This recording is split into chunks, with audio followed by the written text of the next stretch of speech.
Karena Javier tidak bersedia tanda tangan, maka Karin hanya bisa mengambil jalur pengadilan. Sudah pasti dia akan menang mengingat bagaimana kejamnya Javier padanya dan Naya. Javier yang tahu bahwa usahanya untuk mempertahankan rumah tangga yang sudah ia hancurkan sendiri hanya bisa pasrah.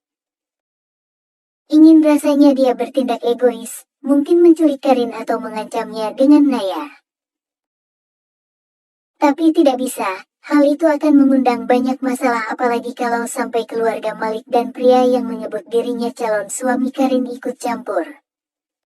Apakah hubungan ini tidak bisa diperbaiki lagi?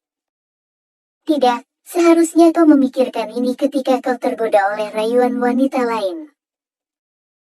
Kalaupun sekarang kau menyesal, anggap saja itu hukuman atas perbuatanmu.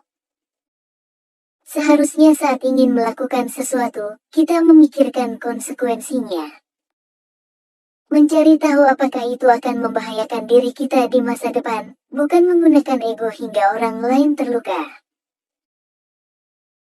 Sayang Javier tidak pernah melakukan hal seperti itu, dia hanya memikirkan kepuasannya sendiri, bahkan tidak tergerak saat melihat air mata wanita yang sudah menemaninya dari titik paling dasar. Kini ia mulai berandai-andai.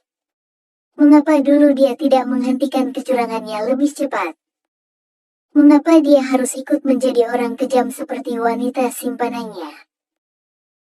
Bahkan masih terbayang jelas di ingatannya bagaimana dia menyiksa putri kandungnya, memukulnya hingga berdarah ketika dipaksa menikah. Andai waktu bisa diputar kembali, Javier ingin memperbaiki semuanya. Merawat istrinya, menjadi ayah yang baik untuk putrinya. Tapi seperti yang dikatakan sebelumnya, Javier hanya bisa berandai-andai. Maafkan semua kesalahanku, ucap Javier sendu. Aku sudah memaafkannya, lagi pula kita tidak bisa melawan takdir. Sekarang seharusnya kau memperbaiki diri, bukan malah menyalahkan orang lain. Mungkin aku tidak bisa menjadi wanita yang kau idam-idamkan sehingga mencari wanita lain. Tidak ada salahnya mencoba memaafkan. Walau perbuatan Javier sangat membekas di hidupnya, tapi memendam benci lebih lama bisa membuat hidupmu tidak bahagia. Sekarang Karin ingin membuka lembaran baru bersama Ibran dan putrinya, jadi dia ingin bahagia tanpa dibayangi kisah masa lalu. Terima kasih, bisakah aku bertemu dengan Naya di masa depan? Rasa bersalah membuat Javier ingin bersujud meminta maaf pada putrinya. Tentu, Naya putri kita. Jadi kau berhak menemuinya, hanya saja kau harus bisa menerima kenyataan kalau nantinya dia tidak bersedia bertemu denganmu.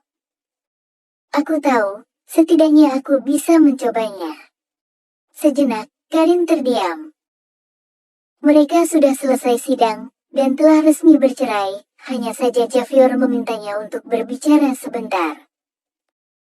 Tapi sebelum berkunjung, sepertinya kau harus tahu satu hal tentang Naya. Karin berencana memberitahu kondisi putri mereka agar nantinya Javier bisa memikirkan cara terbaik saat bertemu Naya. Apa itu? Naya memiliki penyakit jiwa yang disebut self-injury. Penyakit itu cukup mengerikan, dia sering melukai dirinya sendiri ketika sedang emosional. Dan penyebab penyakit tersebut muncul karena kalian sering menyiksanya. Tubuh Javier menegang sesaat lalu air matanya mengalir deras. Hatinya sakit ketika tahu putrinya mengalami hal mengerikan seperti itu dan jahatnya merekalah yang menjadi dalangnya. Awalnya aku tidak percaya, tapi kenyataannya sudah ada di depan mata. Untung saja pria yang menjadi suami Naya adalah Bara. Pria itu menemaninya, membantunya sembuh dari kondisi penyakitnya.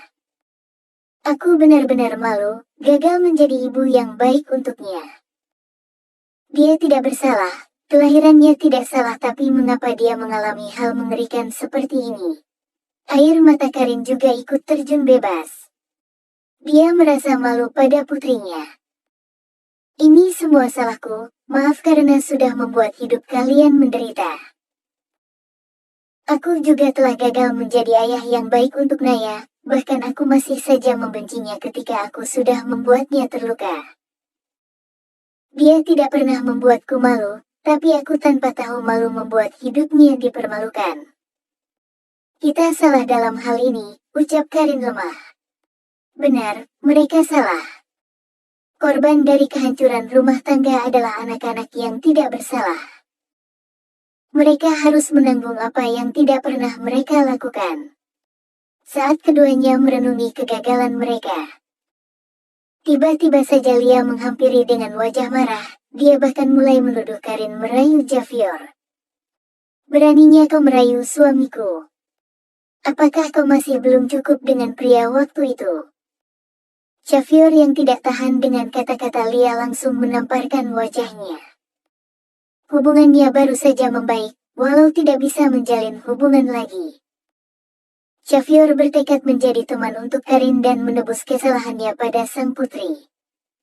Kau menamparkanku. Lia tidak menyangka Javier akan lebih memilih Karin daripada dirinya. Kau berhak mendapatkannya. Apakah kau tidak bisa menjaga nama baik suamimu? Apakah kau berpikir bahwa berteriak seperti ini akan membuat orang lain peduli padamu? Hati Lia sakit, dia tahu bahwa statusnya di mata Javier sudah sangat rendah, mengingat apa saja yang sudah ia lakukan. Tidak pernah sekalipun membantu Javier berjuang, hanya bisa menghambur-hamburkan uang untuk barang yang tidak penting. Jauh berbeda dengan Karin yang menemani hingga keluarga Chanor menjadi terpandang. Pada akhirnya benar kata orang-orang. Yang cantik akan kalah dengan yang baik, mungkin di awal dia menang tapi itu tidak lama. Pria pasti mulai bosan jika kau tidak memiliki manfaat apapun. Bagaimana bisa kau memperlakukanku seperti ini? Apakah kehadirannya membuatmu lupa dengan istrimu sendiri? Ingatlah satu hal bahwa dia sudah meninggalkanmu selama 3 tahun dan ketika kembali dia malah membawa calon suami ke hadapanmu. Meski sadar bahwa nilainya tidak lagi ada. Tapi Lia tidak bisa melepaskan kesempatan untuk mempermalukan Karin. Dia masih istriku sebelum sidang tadi, dan apa yang dia lakukan itu benar. Aku sudah membuatnya menderita. Jadi tidak salah kalau dirinya mendapatkan pria yang lebih baik dariku. Dia pantas mendapatkannya. Apakah kau puas, Karin? Semua yang terjadi padaku hari ini karena kehadiranmu. Tidak bisakah kau tetap menghilang sehingga keluargaku tetap baik-baik saja? Ketika Javier akan bersuara, tiba-tiba saja Karin menghentikannya. Sudah saatnya ia membangunkan Lia dari mimpi indahnya. Bukankah seharusnya aku yang bertanya seperti itu padamu? Apakah kau sudah puas atau belum saat menyakitiku dan putriku? Atau kau masih ingin bermimpi indah di atas penderita orang lain? Aku belum puas. Apakah kau sudah mendengarnya? Aku masih belum puas dengan semua ini dan berniat mengambil suami dari putrimu untuk dijadikan suami putriku. Dengan begitu, hidupnya akan sama menyedihkannya denganmu. Ibu yang gagal mempertahankan rumah tangganya. Bukannya marah, Karin malah tersenyum ketika mendengar perkataan tidak tahu malu Lia.